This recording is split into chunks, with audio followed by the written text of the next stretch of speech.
నమస్తే కళ్యాణ్ గారు. నమస్తే జయ గారు. కళ్యాణ్ గారు, భువనేశ్వరి అని ఒక అమ్మాయి మనకి మెయిల్ చేసిందండి అనంతపురం నుంచి. అనంతపురం. పెళ్లి కాలేదు పిల్లకి, ఇంకా ఒక సమస్యను ఫేస్ చేస్తా ఉందన్నమాట. కాల్ చేసేనా మరి? చేయండి.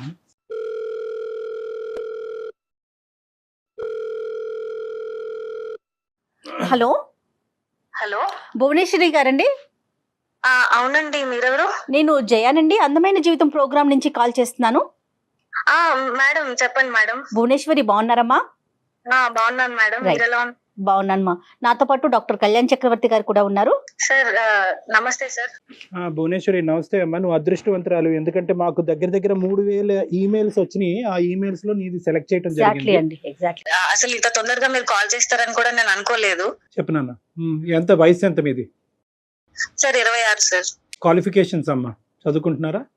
బీటెక్ అయిపోయింది సార్. ఐటీలో జాబ్ చేస్తున్నానండి. ప్రజెంట్ ఎక్కడున్నారమ్మా? Present Secunderabad sir. ఇప్పుడు సమస్య ఏంటమ్మా? ఎవరిది, నీదేనా? నాదే సార్. ఏ విషయంలో? సార్ ఒక చిన్న ఇబ్బంది వచ్చి పడింది. నేను కాలేజ్ లో ఉన్నప్పుడు ఒక అబ్బాయితో రిలేషన్షిప్ లో ఉన్నాను. ఓకే. 1.5 2 years మా లవ్ జర్నీ అయితే నడిచిందండి. తన బెస్ట్ ఫ్రెండ్ కూడా మాతో పాటు కూడా ఉండేవాళ్ళు. అంటే పరిచయం అయిన తర్వాత తన ఫ్రెండ్స్ అందరు నా ఫ్రెండ్స్ అవ్వడం, నా ఫ్రెండ్స్ అందరు తన ఫ్రెండ్స్ అవ్వడం, అలాగా మేము ముగ్గురం కలిసి తిరిగే వాళ్ళం. అదేలే.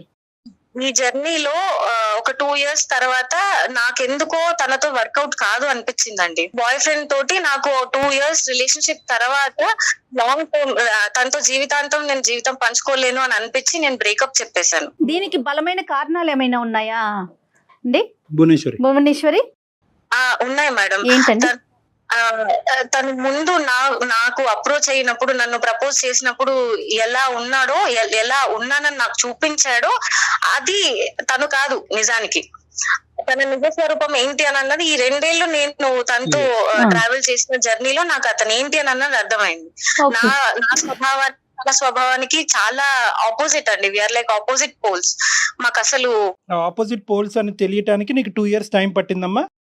ఆ జర్నీలో మెల్లమెల్లగా తెలిసి వచ్చింది సార్. తెలిసింది. ఏంటో ఆపోజిట్ పోల్స్ తెలుసుకోవచ్చా? ఫర్ ఎగ్జాంపుల్ ఏదన్నా? సార్ అతను అంటే మామూలుగా ముందు చాలా ఫ్రెండ్లీగా జోవియల్ గా ఉన్నట్టు కనిపించేవాడు. కానీ పైకి అలా కనిపిస్తాడు, కానీ నిజానికి తనది కాదు సార్. చాలా పొసెసివ్ అండ్ సంకుచిత స్వభావం, చాలా నారో మైండెడ్ అబ్బాయి.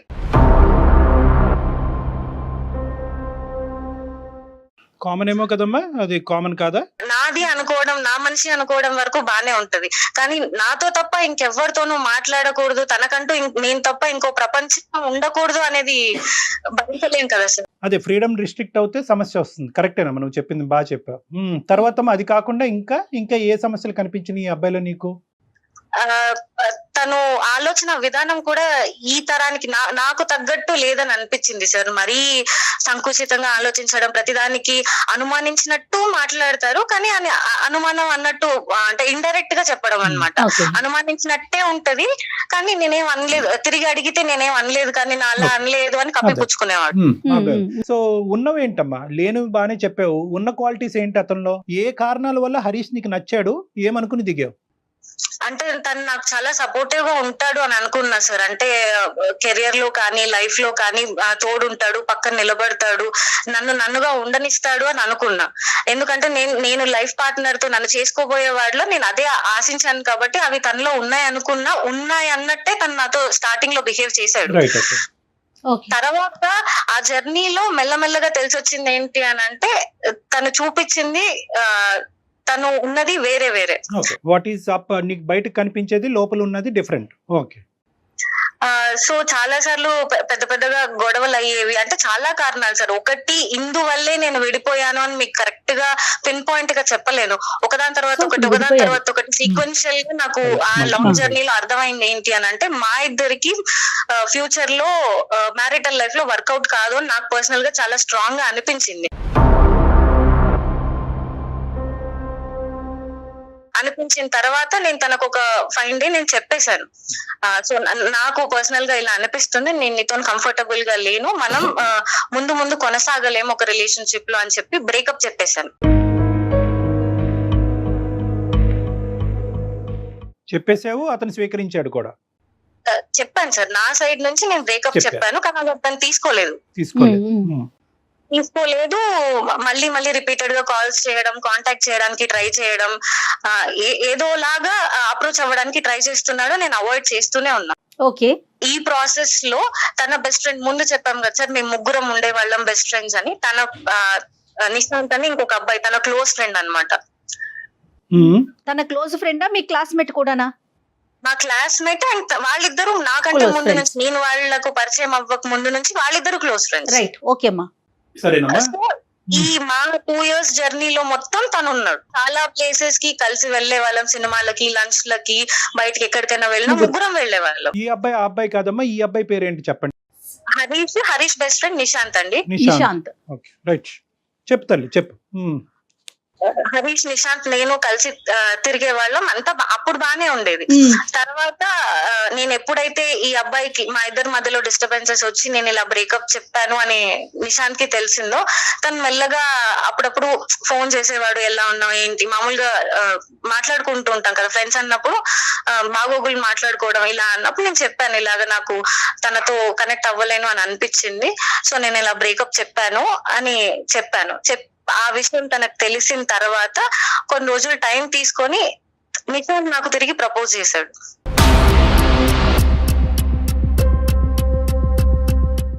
ట్రయాంగిల్. ఓకే. ప్రపోజ్ అబ్బాయి చేశాడు కదమ్మా. నిశాంత్ నన్ను అప్రోచ్ అయ్యాడండి. ఇక్కడ 2 points నేను అడుగుతాను. ఒకటి, హరీష్ తో ఒక బ్రేకప్ అయిన తర్వాత మీరు ఫ్రెండ్స్ లా కంటిన్యూ అవుదాం అనుకున్నారా? మీ ఇద్దరి మధ్య కమ్యూనికేషన్ కంటిన్యూ అయిందా? ఒకప్పుడు అలా కంటిన్యూ అవ్వనటువంటి పక్షంలో నిశాంత్ తో నువ్వు మాట్లాడుతున్నావు, నిశాంత్ నిన్ను ఇలా ఓదారుస్తున్నాడు, నిన్ను కన్సోల్ చేస్తున్నాడు, నీ బాగోగులు తెలుసుకుంటున్నాడు అనే అంశం హరీష్కి తెలుసా? లేదంటే ఇవన్నీ హరీష్కి తెలియకుండా మీరిద్దరు మాట్లాడుకుంటున్నారా? నాకు హరీష్ కి అసలు ఎలాంటి కాంటాక్ట్స్ లేవండి. బ్రేకప్ చెప్పిన తర్వాత అప్రోచ్ అవ్వడానికి ట్రై చేశాడు. నిశాంత్ హరీష్ తో కాంటాక్ట్ లోనే ఉన్నాడు. ఉండొచ్చు సార్, ఎందుకంటే నాకు నిశాంత్ కి మధ్యలో హరీష్ టాపిక్ ఎప్పుడు రాలేదు, నేను అడగలేదు, ఆ అబ్బాయి కూడా తీయలేదు. మోస్ట్ ఇంపార్టెంట్ థింగ్ ఏంటంటేనమ్మా, నిశాంత్ అనేటటువంటి ఈ రెండోసారి వచ్చినటువంటి నీ రెండో బాయ్ ఫ్రెండ్ ఈ అబ్బాయికి ఇప్పుడే నీకు చెప్పాలని అనిపించిందా, ఎప్పుడో చెప్పాలని అనిపించిందా, లేదంటే బ్రేకప్ అయిన తర్వాత లైన్ క్లియర్ అయింది కాబట్టి ఇప్పుడు చెప్తున్నాడా? లోపల ఆ ప్రేమ అన్నది ముందు నుంచి ఉందా? తను నాకు చెప్పడం ఏంటంటే, సార్ నేను ముందు నుంచి ఈ జర్నీలో నేను అబ్జర్వ్ చేస్తూ వచ్చాను, సో మన ఇద్దరికి వర్కౌట్ అవుతుందని నాకు అనిపించింది, కానీ నేను అప్పుడు చెప్పలేకపోయాను, ఇప్పుడు చెప్తున్నాను అని అయితే నాకు చెప్పాడు సార్. మా ఇద్దరు బ్రేకప్ అయిన తర్వాత మనసులో ఉండింది. సో ముందు నుంచి ఉంది. నీ రెస్పాన్స్ ఏంటి తల్లి? నేను కొంచెం ఆలోచించడానికి టైం తీసుకున్నా సార్. ఆ టైం గ్యాప్ లో నేను ఒకసారి అనలైజ్ చేసుకుంటే నాకు ఏవైతే ఒక లైఫ్ పార్ట్నర్ లో కావాలని అనిపించాయో అవన్నీ నిశాంత్ లో ఉన్నాయని నాకు అనిపించింది.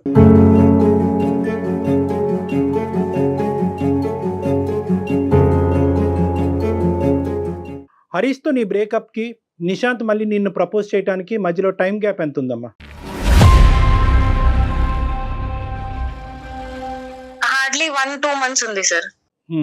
సో నువ్వు కంప్లీట్ గా ఈజీగా వైపౌట్ చేసావమ్మా హరీష్ ని. బ్రేకప్ అయింది, నచ్చలేదు, అతని యొక్క ప్రవర్తన నీకు నచ్చలేదు కాబట్టి తీసేయాలనుకున్నావు, తీసేసావు. ఆ 2 years పాటు ఉండేటటువంటి జ్ఞాపకాలు ఏవి కూడా నీ లోపల ఒక బాధని, ఒక డిప్రెషన్ ని కలిగించలేదా? లేదు సార్.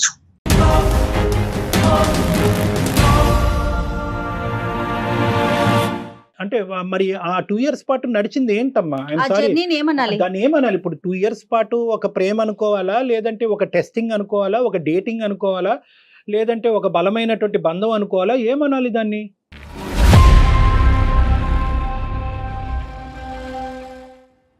సార్ మీరు అన్నట్టు డిప్రెషన్ లోకి వెళ్ళాలి అని అంటే వదులుకొని బతకలేనంత ఎమోషనల్ కనెక్ట్ ఉండాలి సార్.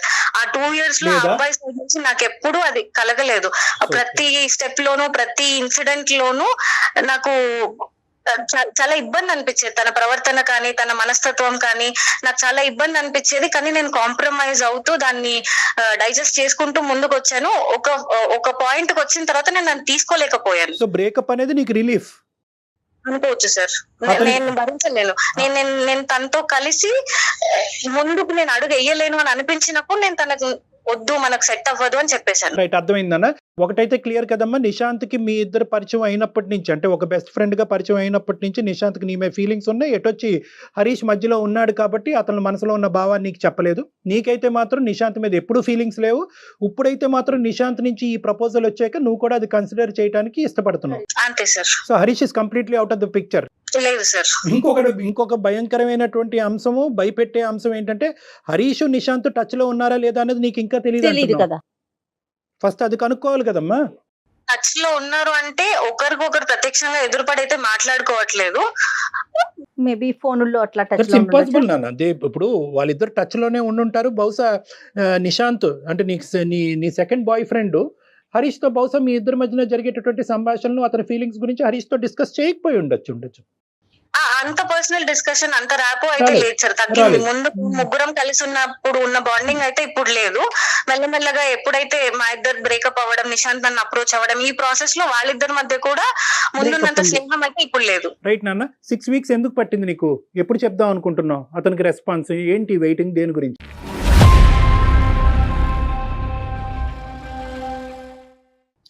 సార్ ఆ గ్యాప్ ఎందుకు వచ్చింది అని అంటే నేను చాలా రెస్ట్లెస్ అయిపోయాను సార్. విసిగిపోయాను వీటన్నిటితోటి. ఆయన వచ్చాడు, ప్రేమ అన్నాడు, జర్నీ చేసాం, ఇదంతా అయింది. మళ్ళీ ఈయన వచ్చాడు, వీళ్ళిద్దరు బెస్ట్ ఫ్రెండ్స్. ఈ సిచ్యువేషన్ నాకు కరెక్ట్ గా అదే టైంలోనే నిహారిక ఇన్సిడెంట్ ఒకటి జరిగింది. వాళ్ళది కూడా సేమ్ అలాగే ట్రయాంగిల్ లవ్ స్టోరీ. అండ్ అసలు ఆ దారుణం ఏంటి సార్, టీవీలో చూస్తేనే నాకు కాళ్ళు చేతులు వణికిపోతున్నాయి సార్. ప్రేమిస్తే రీసెంట్ గా జరిగిన ఇష్యూ అండి. చెప్పు. హరికృష్ణ, అబ్బాయి పేరు నవీన్, హరిహర కృష్ణ, నవీన్ అండ్ నిహారిక. సార్ అసలు ఏంటి సార్ ఆ దారుణం? ఇంకో తన ఫ్రెండ్ ని లవ్ చేసినంత మాత్రం చంపేస్తారా సార్? చంపేసినంత పెద్ద తప్పా సార్ అది? ఎంత మంది ప్రేమించిన వాళ్ళు విడిపోవట్లేదు, ఎంతమంది వేరే వాళ్ళు పెళ్లిళ్ళు చేసుకుని హాయిగా ఉండట్లేదు.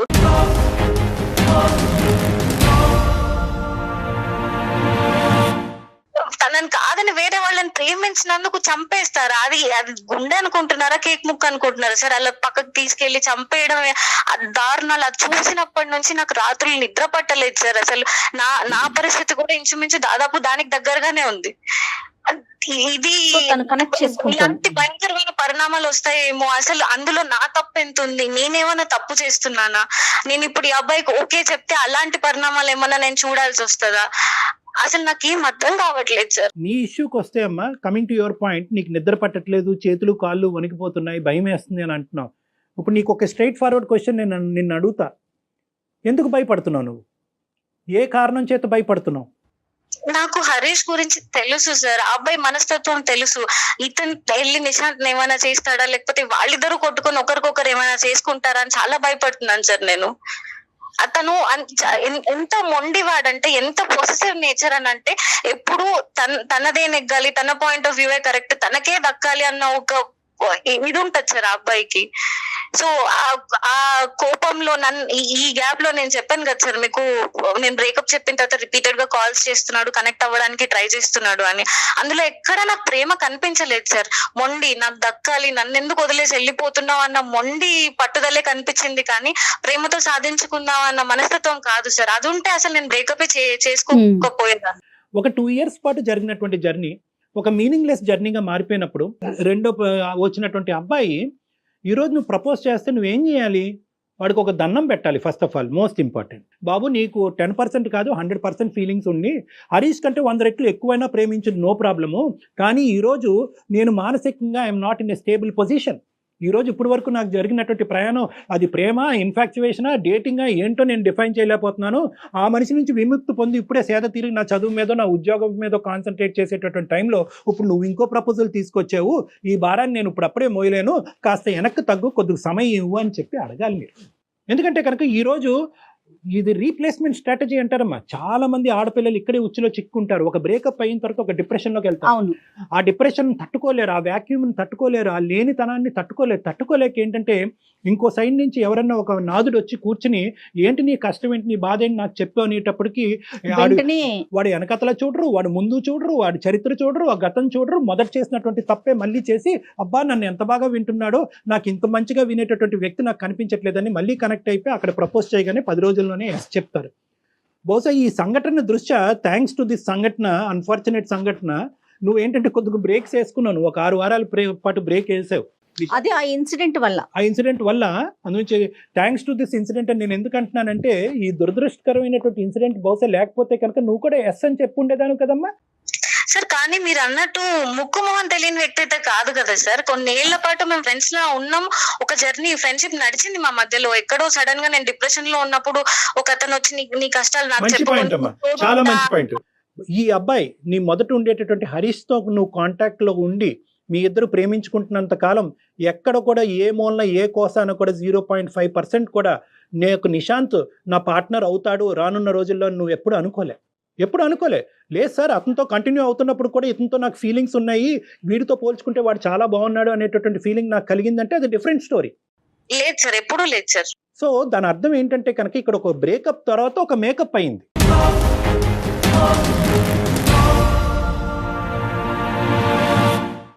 ఈ బ్రేకప్ తర్వాత మేకప్ అయింది అంటే ఏంటంటే, ఈ బ్రేకప్లో ఉండేటటువంటి ఆ వాడి వేడి ఉండేటటువంటి పరిస్థితిలో ఈ అబ్బాయి వచ్చి ప్రపోజ్ చేయగానే నీ మనసులో ఒక క్వశ్చన్ మార్క్ పడింది. సో కాబట్టి నేనేమంటున్నానంటే, ఎప్పుడు కూడా ఇటువంటి సిచ్యువేషన్స్ సర్కమ్స్టాన్సెస్లో తీసుకునేటటువంటి నిర్ణయాలు ఖచ్చితంగా తప్పుదోవ పట్టిస్తాయి.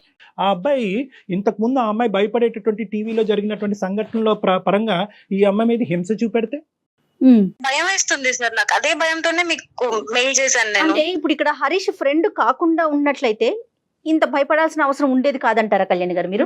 ప్రేమించినటువంటి ఒక అబ్బాయి కానీ అమ్మాయి కానీ ఆ అమ్మాయితో బ్రేకప్ చెప్పిన తర్వాత, ఓకే బాయ్, నాకు నచ్చకపోయినా నీ దారి నువ్వు చూసుకుంటాను అంటున్నావు, నిన్ను ప్రేమించాను కాబట్టి నా ప్రేమను ఈ విధంగా నేను త్యాగం చేయాలి అని అనుకుంటున్నాను, నేను ప్రేమించినటువంటి వ్యక్తి నా వల్ల బాధపడకూడదు, నేను నచ్చకపోతే నేను విరమించుకుంటాను, నేను వెనక్కి వెళ్ళిపోతాను అనేటటువంటి అంశం నెంబర్ 1. అలా అనుకుని అలా విత్డ్రా అయ్యేటటువంటి అమ్మాయి కానీ అబ్బాయి కానీ మానసికంగా ఏమనుకుంటారంటే, కొన్ని సంవత్సరాలు కొన్ని ఏళ్ల పాటు ఏమనుకుంటారంటే, నా స్థానాన్ని ఎవరూ తీసుకోకూడదు అనే భావంతో చాలా బలంగా ఉంటారమ్మా. That's a feeling, that's a natural human feeling. నువ్వు నాకొద్దు, నేను నీకొద్దు, నేను వెళ్ళిపోతాను, కానీ నా స్థానం ఎవరు తీసుకోకూడదు అనేది సబ్కాన్షియస్గా లోపల ఉంటుంది, బయటకు అనరు వాళ్ళు. కానీ ఇక్కడ ఏమైంది అంటే కనుక, అతను కళ్ళెదురుగుంటేనే అతను పక్కన తిరిగేటటువంటి వ్యక్తిని తీసుకొచ్చి నువ్వు నీ పక్కన కూర్చోపెట్టుకుంటే అతను వెన్నుపోటు అని అనుకోడు అనటానికి గ్యారంటీ ఉందా మనకి? మీ ఇద్దరి మధ్యన ముందే కనెక్షన్ ఉంది కాబట్టి నాకు ఇప్పుడు బ్రేకప్ చెప్పేవు అనేటటువంటి ఆలోచన అతనికి రాకుండా ఉండదా? అప్పుడు ఇతనిలో కూడా సాడిస్టిక్ ఫీలింగ్, ప్రతీకారపరమైనటువంటి ఫీలింగ్స్ రాకుండా ఉంటాయా? నేనైతే కనుక ఈ సెకండ్ పాయింట్ అయితే ఖచ్చితంగా ఈ అబ్బాయి హరీష్ అనుకుంటాడు అంటున్నాను. ఎందుకంటే నువ్వు చెప్పినటువంటి క్యారెక్టర్స్ బట్టి అసలు నమ్మసక్యంగా కూడా అనిపించట్లేదు కదా భువనేశ్వరి. నమ్మడు, మేము ఖచ్చితంగా నమ్ముతాం. కానీ అక్కడికి వెళ్ళి హరీష్కి ఈ రోజు కాకపోయినా రేపు తెలుస్తుంది. హరీష్లో ఎటువంటి పగ ఆవేశాలు రావచ్చమ్మా? ఈరోజు అంత రిస్క్ తీసుకుని నిశాంత్కి కూడా నువ్వు ఐ లవ్ యూ అని చెప్పి ఎందుకు ముందుకెళ్ళి మళ్ళీ ఇంకో తప్పు చేయాలి? తప్పెలా అవుతుంది సార్ అది? అమ్మా అది తప్ప? నాకు నచ్చిన మనిషిని పెళ్లి చేసుకోవడం అన్న హక్కు నాకు ఉండదా సార్? నాకు నచ్చిన మనిషితో జీవితం పంచుకునే హక్కు నాకు ఉండదా? ఈ రోజు నిశాంత్, సరే మీరు అన్నారు నిశాంత్ హరీష్ బెస్ట్ ఫ్రెండ్స్ కాబట్టి నిశాంత్ కి ఓకే చెప్తే హరీష్ ఇలా అనుకోవడానికి మీరు అంటున్నారు. నిశాంత్ కాకపోతే రేపు పొద్దున మా అమ్మ నాన్నలు చూసిన వాళ్ళైనా అతని ఫ్రెండ్ కాకుండా ఎవరైనా ఎక్స్ అయినా వై అయినా జెడ్ అయినా నో ఇష్యూ. ఇక్కడ సమస్యల్లా అతని ఫ్రెండ్ అయి ఉండటమే, హరీష్ ఫ్రెండే సమస్య. అంతే కదా కళ్యాణ్ గారు? అంతే, ఎగ్జాక్ట్లీ మేడం. అదే ఎట్ ద పాయింట్. నువ్వు ఈ రోజు మాకు ఎందుకు చేసావు? నీకు భయం వేసింది కాబట్టి చేసావు, నువ్వు నిద్ర పోవట్లేదు కాబట్టి చేసావు, ఎక్కడో నీ అంతరాత్మ నువ్వు తప్పు చేస్తున్నావు, రేపొద్దున ఇంకో అనర్థం నీ జీవితంలో జరిగి రేపొద్దున ఇది పేపర్లోనో టీవీలోనో ఒక న్యూస్ కింద రాబోతుంది అనేటటువంటి ఆలోచన నిన్ను చంపేస్తుంది కాబట్టి నువ్వు నాకు చేసావు. ఎందుకు అంటే కనుక నీ మనసులో ఉండే కాన్సెప్ట్, నేను మాట్లాడే కాన్సెప్ట్ ఒకటే కాబట్టి. సో కాబట్టి నేనేమంటున్నానంటే, ఇక్కడ ఏమీ అంత దూరమైనటువంటి ప్రయాణం ఏమీ జరగలే. కాబట్టి ఈ బేస్ మీద నిశాంత్కి ఇప్పుడే సర్ది చెప్పమ్మా. దీన్ని ఎక్కువ నాన్స్తే ఏమవుతుందంటే, ఇంతకాలం బట్టి ఈ అమ్మాయి ఆలోచిస్తుందంటే ఏ మూలలో నేను ఉంటాను కాబట్టి second attempt, third attempt, fourth attempt Nishant try చేస్తూనే పోతాను నీతో. నా సమస్య ఏంటంటే, ఒకవేళ నిశాంత్ నాకు ఆప్షన్ అయ్యుంటే గనక నేను సార్ చెప్పిందే ఒప్పుకునేదాన్ని. కానీ నాకు ఇప్పుడు సార్ చెప్తున్నప్పుడు కూడా నువ్వు నిశాంత్ కి నెమ్మదిగా సర్ది చెప్పు, ఇది ఇంతటితో ఆపే అంటుంటేనే, ఆ మాటలు వింటుంటేనే నేను తట్టుకోలేకపోతున్నాను మేడం. నాకు అతను ఎక్కడ నా లైఫ్ లో ఉండడన్న ఆలోచన కూడా, అసలు ఇంకో మనిషి మాట్లాడుతుంటే కూడా నేను దాన్ని విని తీసుకోలేకపోతున్నాను. 1 month జర్నీలోనే అతను మిస్ అయిపోతాడేమో అని అంత తీవ్రంగా ఆలోచించేస్తున్నారా భువనేశ్వరి మీరు? 1 month జర్నీ కాదు మేడం, ఆయన నాకు నిన్న మొన్న పరిచయం అయినటువంటి వ్యక్తి కదమ్మా. నువ్వు సో మొత్తం అంతా లెక్కేస్తున్నావమ్మా, ఆ పీరియడ్ ఈ పీరియడ్ అంతా కూడా అన్ని పీరియడ్స్ కలిపేసుకుంటున్నావు. కలపాలి కదండి. కలిపి మొదటి నుంచి అసలు ఈయన ఏంటి అని బేరీస్ వేసుకున్న అసలు తర్వాత ఫ్రెండ్షిప్ వేరు ప్రేమ వేరు కాదా కళ్యాణ్ గారు? అమ్మాయికి అంతా కాదమ్మా. ఇక్కడ కొద్దిగా నీ కౌన్సిలింగ్ చాలా ఇంపార్టెంట్ భువనేశ్వరి. ఎందుకంటే కనుకమ్మా అసలు ఫ్రెండ్షిప్ ఏంటి, అసలు రిలేషన్షిప్ ఏంటి, ఎటువంటి రిలేషన్షిప్స్ మ్యారేజ్ వరకు వెళ్తాయి, ఇలాంటి అంశాల మీద నీకు చాలా అవగాహన కావాలమ్మా. చాలా ఇమ్మెచ్యూర్గా నీ ఆలోచనలు చాలా ఫాస్ట్గా తొందరపాటుగా ఉన్నాయి. తొందరపాటు ఎక్కడుంది డాక్టర్ గారు? తొందరపాటు ఎక్కడుంది? నేను అమ్మ, నీకు మనసుకు తగిలిన గాయం అసలు మానిందా? ఇక్కడ మొత్తం ఎక్కడన్నా ఒక గంట పాటు మాట్లాడుకున్నాం. ఎక్కడన్నా పాపం మీ అమ్మ నాన్నని తీసుకొచ్చామో పిక్చర్, బాగా చెప్పారు. అసలు వాళ్ళనే తీసుకురాలేదు. ఏంటమ్మా ఈ జీవితాలు ఏంటి? ఓకే, ప్రేమించడం తప్పు కాదు, పెళ్లి చేసుకోవటం తప్పు కాదు, ప్రేమించి పెళ్లి చేసుకోవటం తప్పు కాదు, ఒక బాయ్ ఫ్రెండ్ నుంచి ఇంకో బాయ్ ఫ్రెండ్ మార్చడం కూడా తప్పు కాదే అనుకుందాం. పాపం ఆ పాపం పుణ్యం ఎరిగినటువంటి ఆ తల్లిదండ్రులు ఎవరమ్మా? పాపం రేపొద్దు నీకు ఏదైనా అనర్థం జరిగితే కనుక ఎవరు బాధ్యులు? రెస్పాన్సిబిలిటీ ఎవరు తీసుకుంటారు? లబోదిబో అని ఏడ్చేది ఎవరమ్మా? సో కాబట్టి ఓకే, అదంతా మీకు నచ్చకపోవచ్చు మీ తరానికి, కానీ బట్ నేను ఒక పాయింట్ అయితే నేను చెప్తున్నానమ్మా. ఇక్కడ నేను ఇప్పటి వరకు ఆ స్థాయిలో ప్రేమించి నన్ను ఆ స్థాయిలో ప్రేమించినటువంటి ఒక అద్భుతమైన వ్యక్తి దొరికాడా నీకు? ఈ రిస్క్ తీసుకుని హరీష్ అనేటటువంటి రిస్క్ బ్యాక్గ్రౌండ్ లో పెట్టుకుని నువ్వు అంత రిస్క్ తీసుకోవటం అవసరమా? జర్నీ చేశాను కాబట్టే నాకు నిశాంత్ కరెక్ట్ అని నాకు అనిపిస్తుంది. అది జర్నీ ఎలా అవుతుంది? ఇప్పుడు ఇది రీప్లేస్మెంట్ స్ట్రాటజీ అమ్మా. ఈ రోజు హరీష్ వెళ్ళిపోగానే నిశాంత్ అందులో ఫిల్ అవ్వాలా? రేపొద్దున నిశాంత్ ఏదో ఇష్యూ అవుతుంది, అప్పుడేంటి? మ్యాండేటరీయా? ఎవరో ప్రేమించేటటువంటి వ్యక్తి కంపల్సరీగా మనకు ఒక వయసు వచ్చిన తర్వాత కంటిన్యూస్ గా ప్రతిరోజు ప్రతి గంట మన పక్కన ఒకరు ఉండాలా? ఇంత రిస్క్ తీసుకుని ఉండాలా? మనకు బెస్ట్ అనిపించిన దాన్ని తీసుకోవడంలో తప్పు లేదు కదా సార్. రేపొద్దున నిశాంత్ కూడా హరీష్ లాంటి మెంటాలిటీ అనేది నీకు తొందరలో తెలిస్తే కనుక మళ్ళీ మాకు ఫోన్ చేస్తావా? నువ్వు హరీష్ తో చేసినటువంటి తప్పే ఈ రోజు నిశాంత్ తో చేస్తున్నావు. నువ్వు టైం తీసుకోమంటున్నాను. నిశాంత్ నేను సేద తీరటానికి ఇందాక నుంచి పదే అంటున్నాను.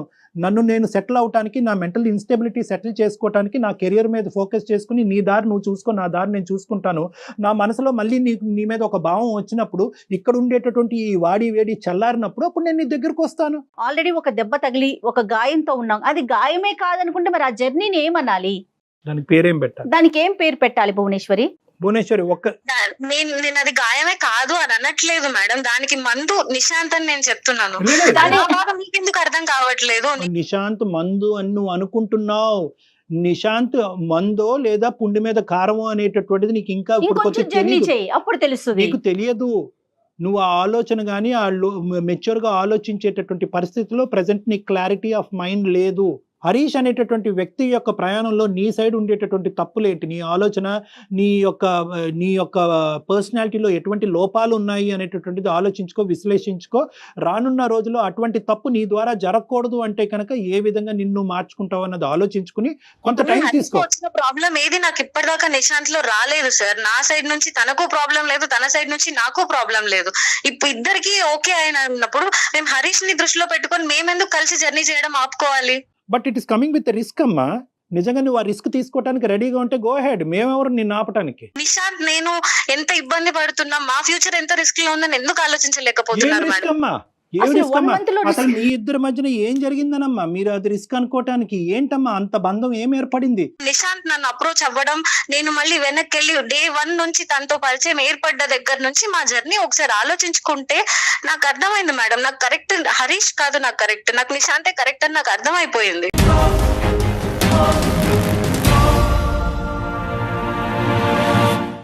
మా ప్రైమరీ థింగ్ అయితే మాత్రము నువ్వు టైం తీసుకో.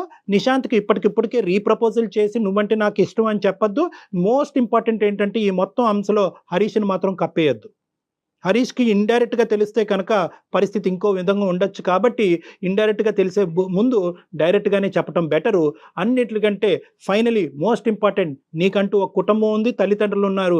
ఇప్పటికైనా మొదట చేసిన తప్పు మళ్ళీ రిపీట్ అవ్వకూడదు అంటే ఇప్పుడు నీ పేరెంట్స్ని ఇన్వాల్వ్ చేయడం అనేది అందరికీ శ్రేయస్కరం. ఇదే భాష ఏదైతే మాతో మాట్లాడేవో, నిశాంత్ కరెక్ట్, నిశాంత్ సూపరు, నిశాంత్కి మించినటువంటి మనిషి లేదు అనేటటువంటి అంశాలు ఏవైతే చెప్పావో అవే మీ తల్లిదండ్రుల దగ్గర రిపీట్ చేయి.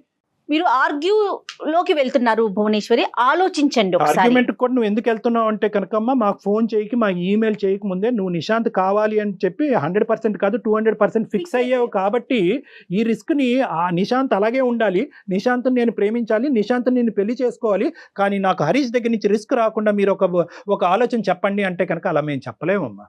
ఎందుకంటే హరీష్ని మేము చూడలేదు, హరీష్తో మేము మాట్లాడలేదు, హరీష్ ఆ టీవీలో జరిగినటువంటి సంఘటనలాగా హరీష్ ప్రవర్తిస్తాడో లేదో అన్నది మాకు తెలియదు. అలాంటప్పుడు ఏంటంటే మాకు తెలియనటువంటి అంశము రిస్క్ ఉన్నట్టుగానే ముందుకు వెళ్ళమంటాం కానీ రిస్క్ లేనట్టుగా ఊహించుకుని ముందుకు వెళ్ళమని చెప్పే దమ్ము ధైర్యం నాకైతే లేదమ్మా.